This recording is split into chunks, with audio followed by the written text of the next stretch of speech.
Hello, hi, this is Jacopo, and I'm talking from Milan. It's a good enough day, and here we have. I propose this chat with Gregor that will be able to introduce himself because you have to know I don't know him at all, so it's the first time we talk in any way. So Gregor.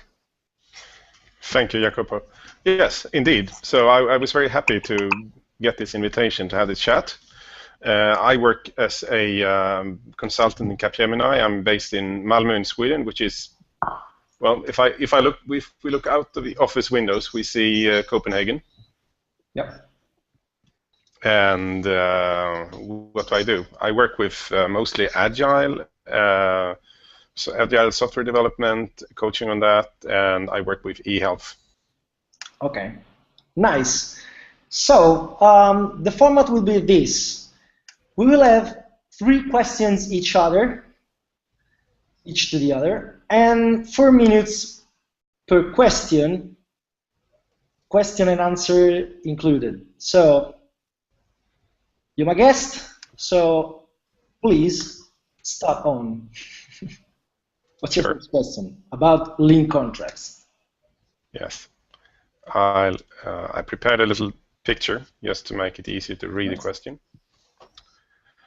So yes, so what I've seen, and this is not hypothetical, it's what I've seen just for years and even the last week.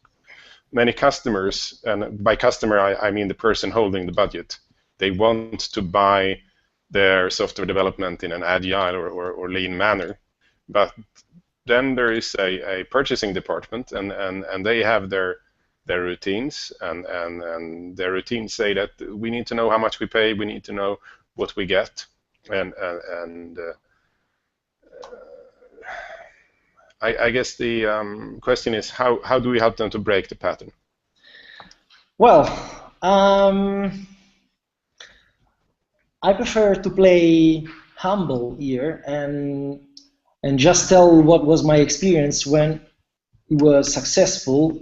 Mainly it was with my customers in the past, and I would be talking about my experience with 2 companies, Ideato and Strategy, both from Italy. And the point in both cases was shifting from a fixed price contracts to time and materials as a first step after having acquired trust enough to ask the customers to shift to another kind of contract, but knowing that the time and materials contracts are not a right way to arrange an agreement because they are completely unbalanced, exactly like the fixed price ones. Well, we can explain a little bit more. You know, fixed price contracts are unfair because they push all the risk on the supplier, on the consultant. Instead, time and materials contracts are unfair because they push all the risk on the customer side. And we shifted from fixed price to time and materials because we knew we were honest enough not to abuse our position. But still, this was the first step to move towards other kind of contracts. The final step towards other kind of contracts, the first time we moved to healthy contracts, it was just by relying on a capital of trust with some of our customers and asking him to experiment.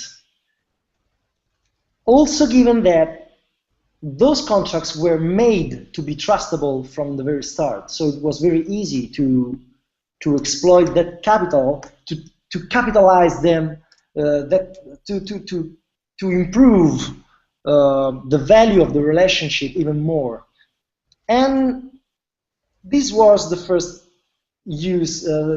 case histories. But then when other customers saw that something different was possible, they started asking too. So if most often what keeps us from change is just the fear of the consequence. So if someone has explored the path, it's easier to convince other people. So perfectly on time. Is it okay for you?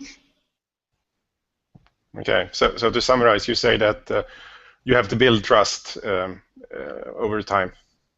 Yeah, and rely on word of mouth.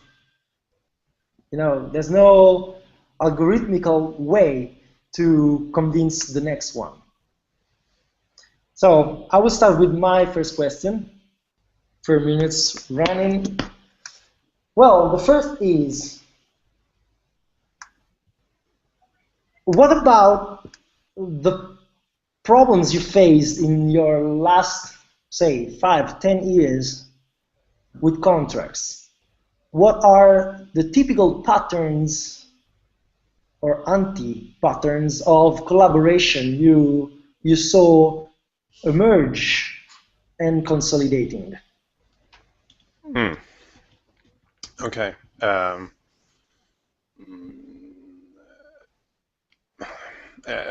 interesting example. This is about a company that has an internal IT department. So it's not formally a contract, but it is a separate department that does the software development, and they're offshore, of course.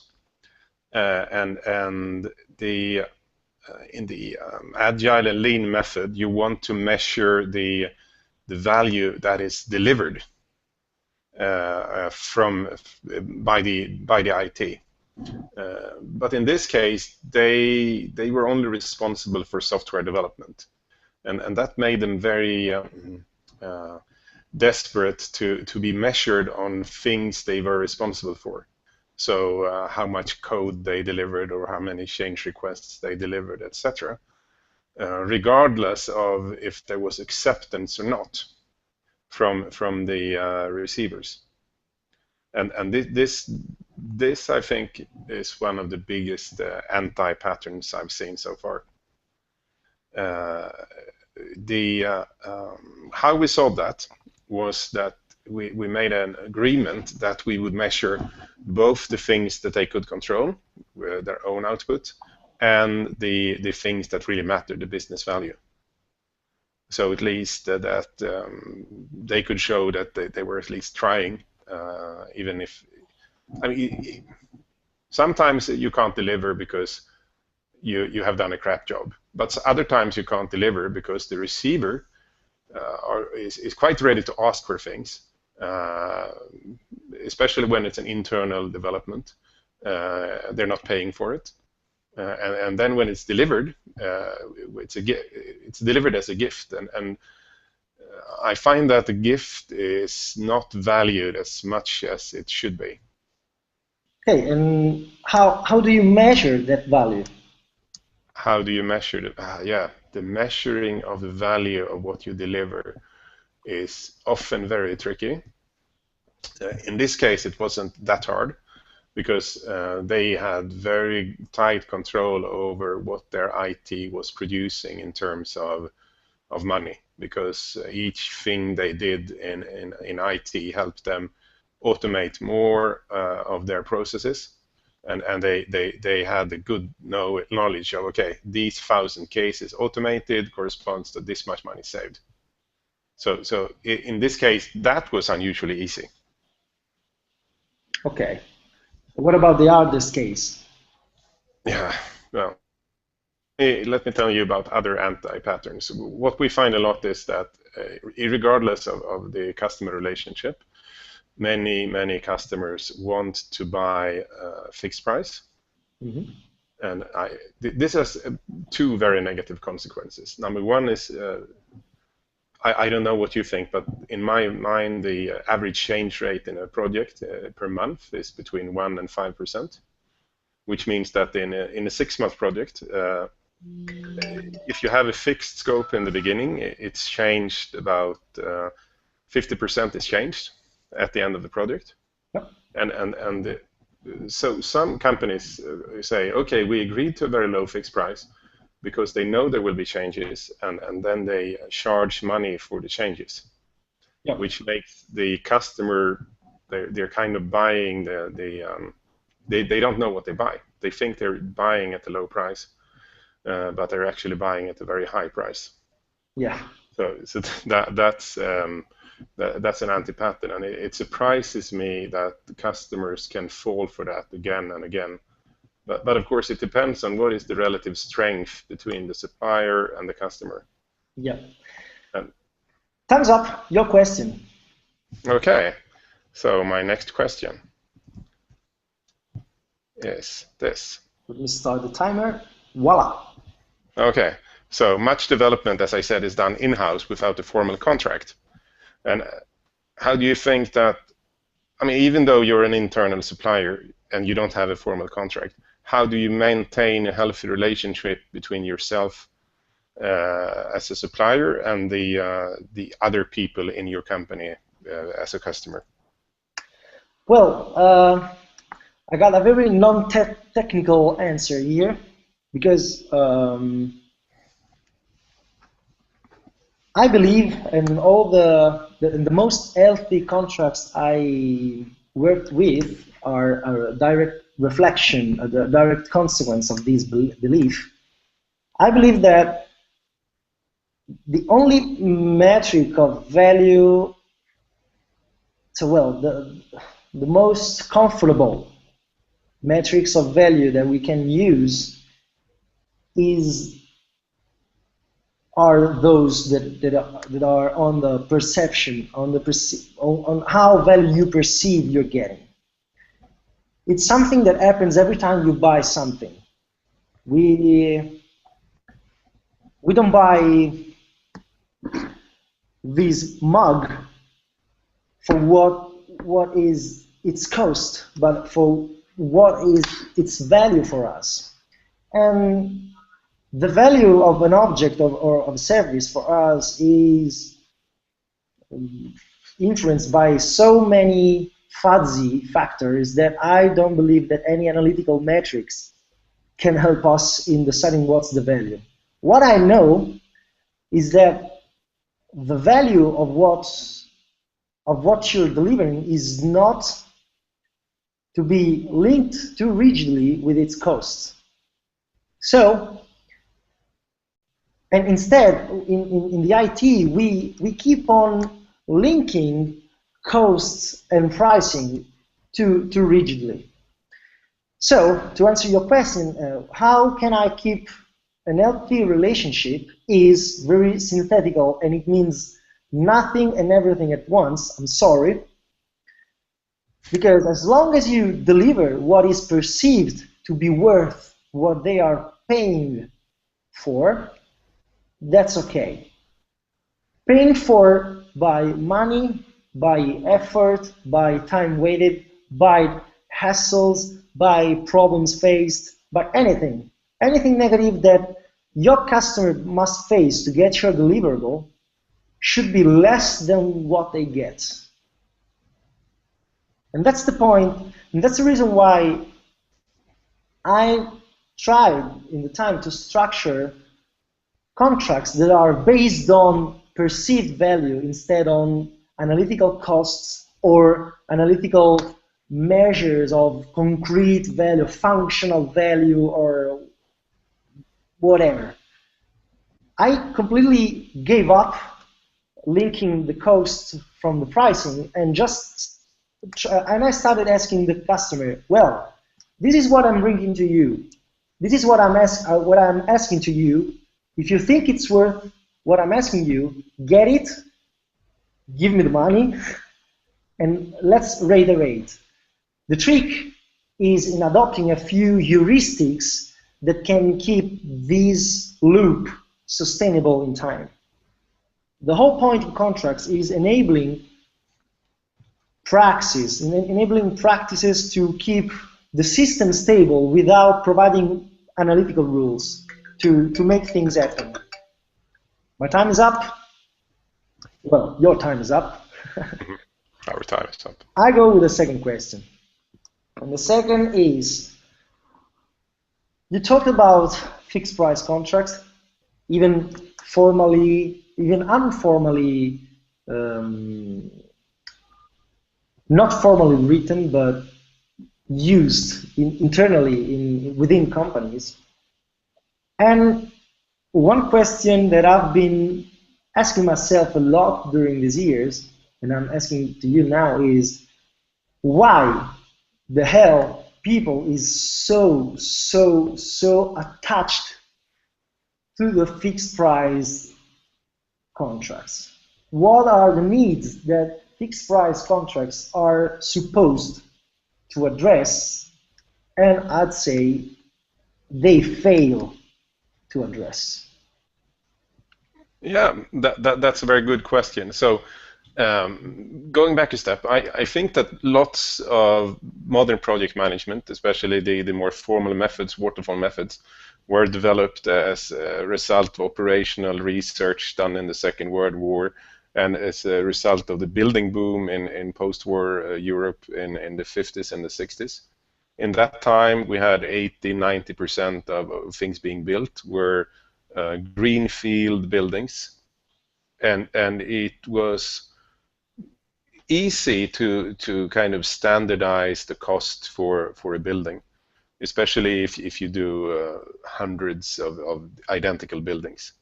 So let me give you an example. If you want, you can buy a house from a catalog, and they built this house 10,000 times because they built it in a factory with tightly controlled methods, and you can get it for a fixed price. But there is one condition they have, and that is that first you must build the foundation, and they must inspect and approve the foundation.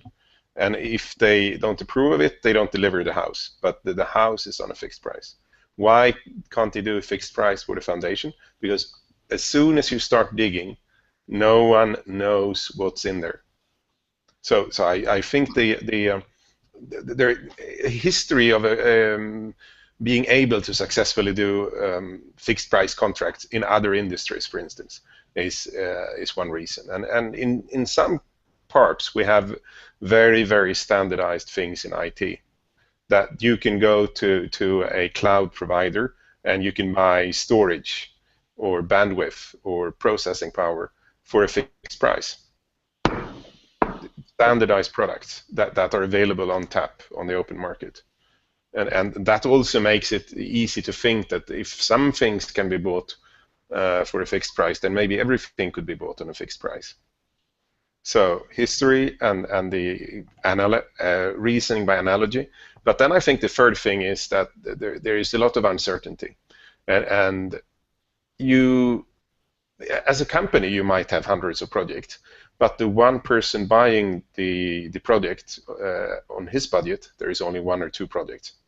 And he or she is responsible for maintaining the budget for his department or her department, and that makes it hard to take the risk. And I think if people were looking at the whole portfolio and were saying, okay, some projects will run higher, some projects will run lower, but that's okay because we have hundreds of projects, and then the fixed price idea would be much less interesting. And even when aware of the whole portfolio of values, potential value that will come in. So a few years ago, I did for a company a review of a product they had built in a project, and it turns out that the value of the product was much less than the cost, which was quite substantial. So even though they had a fixed price, it didn't guarantee them a fixed value. So exactly. Yeah, well, you haven't read my blog, but I have a post about when you should agree to fixed price. And as a vendor, you should only agree to a fixed price when you have more information than the customer. So a vendor agreeing to a fixed price is a signal that, hey, as a customer, they know something I don't know. They have done this hundreds of times. Maybe they have it somewhere already created, and they just need to do a search replace and add my brand. But often the relationship is not balanced. The customer is often stronger than the supplier, and then the supplier can be forced or coerced into accepting a fixed price. And what happens when the fixed price? So I know a case where they have a fixed price, but the price is lower than, oh, my time is up. The price is too low; they can't deliver. Yeah. So it's a lose-lose. So it's time for you to ask your third and last question. Well. Okay. So my question number 3. No, that was the question number 2. Okay, I didn't ask my question number 2. I asked my question number 3. Yeah. So contracts, I think, can be viewed in 2 ways. My first job in private industry was in Procter & Gamble, and the corporate lawyer taught me that a good contract is the start of a good relationship, whereas a bad contract is the basis for not agreeing with each other. So what do you think are the characteristics that makes a contract likely to promote a good relationship and not a bad one? Okay. I'm recalling a few concepts from my blog. I think what makes a contract a good contract for the relationship is a contract that features 4 principles, that pursues 4 principles. Those principles are, let me arrange my windows so that I can read my notes. Okay. The first is that the contract should separate the people from the problem you're trying to solve with a collaboration. No contract may assume that the collaboration won't pass through people, apart from contracts that are about automatic services, but it's not about development by definition. So, figuratively, if not literally, both sides should come to see themselves as working side by side, attacking the problem and not each other. If the contract is written in such a way, it's going to favor a nice relationship. Second point is that it should focus on, and it emerged already in our call, the focus should be on value delivered and not on positions held. You know, just compromising between 2 different positions, 2 different starting positions, is just going to deliver a solution that won't be satisfying for both parties. Instead, a contract should frame a collaboration in which third solutions, new solutions, lateral thinking is enhanced. And those solutions emerging from not compromising between 2 positions will be fostering a good relationship between parties. The third point is, I have to hurry up. The third point is the contract must leave the parties free to generate many options before deciding which way to go. Options thinking is a key aspect of good contracts. That's the reason why I hate, and probably we hate, fixed price, fixed requirements contracts in the in the development of software. Third principle is that we should define some criteria to judge the quality of the agreement for both parties. You know, usually the negotiation of contracts is just based on stubbornness, on keeping as close as possible to your initial position. to your starting position. Instead, as long as you stop thinking about mediating in just one dimension, compromising between two different positions, if you start making requirements, real requirements explicit, if you start making those explicit, you can start assuming that you will be able to measure what's the benefit. No, I'm not talking about measuring it only numerically. Even asking your customers if he's more satisfied than not on some criteria is enough to be objective. That's the point. 4 points. So separating the people from the problem, focusing on value delivered, let parties free to generate options, and define some criteria to judge the quality of those options. That's the point. You there? Yeah, I'm here. Okay. Great. We were getting some tweets coming in commenting this. We don't have time to reply during the call, but maybe we'll have another round. It's usual these days having 2 or 3 or 4 rounds about discussing about something. No pun intended. So my last question is, we're talking about lean contracts, and the point in lean thinking is people, respect for people, and continuous improvement. That usually leads to attacking wastes. What does it mean for you attacking waste when writing and agreeing on a contract? What does it mean to attack waste? Okay. How many ways a contract can be waste? Yes, okay.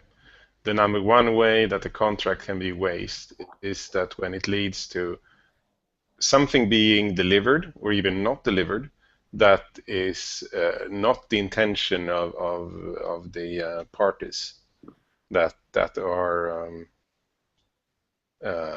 So as I mentioned, if you do a fixed price but it's too low, and there are not enough change requests to compensate, yep, you can't deliver. And then both parties are bound by an agreement that favors no one. I think that's the number one waste that you can have in a contract. Another big waste that you can have in a contract, let me see how to formulate this.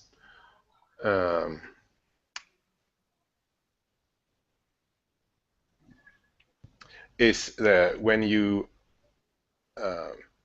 spend a lot of time on fighting and disagreeing and posing and so on because of the relationship not being as good as it could be. That is when your contract puts you in an adversarial position rather than a win-win situation. So in those cases, you spend a lot of time on negotiating, backstabbing, just a situation I observed not so long ago, when someone is saying that, okay, yes, the email says that, but it was written by that person, and actually it was that person standing behind them saying they should write it, and I heard a third person say, and so on. And what is the reason for that? The reason for that is a bad contract. That doesn't promote collaboration, but it promotes posturing and sending certain messages at certain times, and no one really means what they're saying. Yeah. Okay. So conversations. Yeah. And a third waste is when a contract totally blocks innovation. So we were discussing, yeah, I know, 1 minute left. We were discussing with a customer that they should buy something from us as a service. Now it turns out that they have a contract with another supplier that says that all IT services must be provisioned through that supplier, and which is a competitor of ours. And it makes it very hard for us as an IT company to deliver through a competitor, but it also makes it very hard and cumbersome for the customer a service which they could normally just pay with their credit card online when they have to take it through the IT department. I think that when people are not in a voluntary relationship and not in a voluntary contract, but a contract that is imposed by some other department, some procurement or purchasing or IT department, what happens is that people buy things anyway. And I don't know if you saw the study that came out some months ago on 9 out of 10 cloud services being purchased without the knowledge even of the IT department. So contracts that block innovation. Nice. So that's enough for this chance. Maybe we'll have more sessions in the future, maybe with another format, maybe with the same format. We will be free to discuss this on Twitter. By now, let me just say thank you, Gregor. And thank you. It was a great chat. Yeah, lots to come, lots to come. Bye now. Ciao, ciao. Bye. Ciao.